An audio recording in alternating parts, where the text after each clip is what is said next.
మీరు చదువుకునే రోజుల్లో మీ ఫేవరెట్ సబ్జెక్ట్ ఏంటండి? అన్నీ ఫేవరెట్. ఇంగ్లీష్. సమానంగా అన్నీ ఫేవరెట్ కానీ నాకు ఏవి వచ్చేవి కాదు. ఓహ్! అలాగా. ఓకే. సో, కాలేజ్‌లో మీరు లేదా స్కూల్‌లో చేసినటువంటి చిలిపి పని ఏదైనా గుర్తుందా?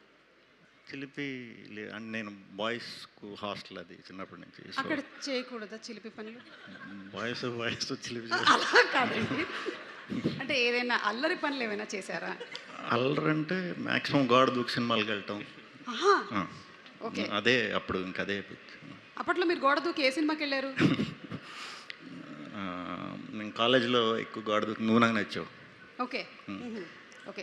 సో, మీరు కాలేజ్‌కి వచ్చేసరికల్లా మెరిట్ స్టూడెంట్ అయ్యారా? మెరిటేనండి. ఓకే. అంటే టాపర్నే.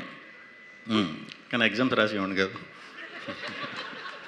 ఓహ్! అలా అంటే మీ మైండ్‌లోనే మీరు టాపర్ అని ఫీల్ అయ్యేవాళ్ళు. టాపర్. బాగా ఎక్కువగా చదువుకునేటువంటి వాళ్ళని చూస్తే మీకు ఏమనిపించేది అసలు మీ క్లాస్‌లో? జాలేసేది.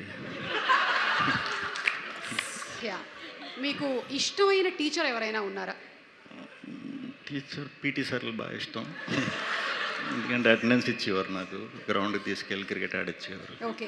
మిమ్మల్ని ఎప్పుడైనా బెత్తం పట్టుకొని కొట్టిన టీచర్స్ ఎవరైనా ఉన్నారా? పిచ్చి పిచ్చి కొట్టేవారు వార్డెన్లు హాస్టల్లో. ఓకే. వాళ్ళు ఇప్పటికి కూడా మీరు గుర్తు చేసుకుంటూ ఉంటారా? ఆ. పీడకలలు ఏమైనా వస్తాయా మీకు? లేదు ఇప్పటికీ టచ్లో ఉన్నారండి. వాళ్ళ ఇంట్లో ఏ శుభకార్యాలు జరిగిన ఫస్ట్ నన్నే పిలుస్తారు. ఎందుకంటారు? అంటే కాలేజ్ అల్లరి ఎందుకు పనికిరాడు అనుకున్నారు, హుహు. పనికొచ్చానని. మీ స్కూల్ డేస్‌లో మీకు ఏదైనా ప్రత్యేకమైన టాలెంట్ ఉండేదా? లైక్ కల్చరల్ యాక్టివిటీస్‌లో మీరు పార్టిసిపేట్ చేయడం? డ్రామాటిక్స్ క్లబ్ అదే థియేటర్స్ ఓకే. సో, అప్పుడే మీరు డ్రామాస్‌లో పార్టిసిపేట్ చేసేవారు. చేసేవాడు. క్రికెట్ ఆడేవాడిని, తర్వాత డ్రామాస్. ఓకే. చెప్పినటువంటి డైలాగులు ఏమైనా గుర్తున్నాయా? మైమ్ ఎక్కువ చేసేవాడిని అండి, గుర్తింపు రాదు. ఓకే.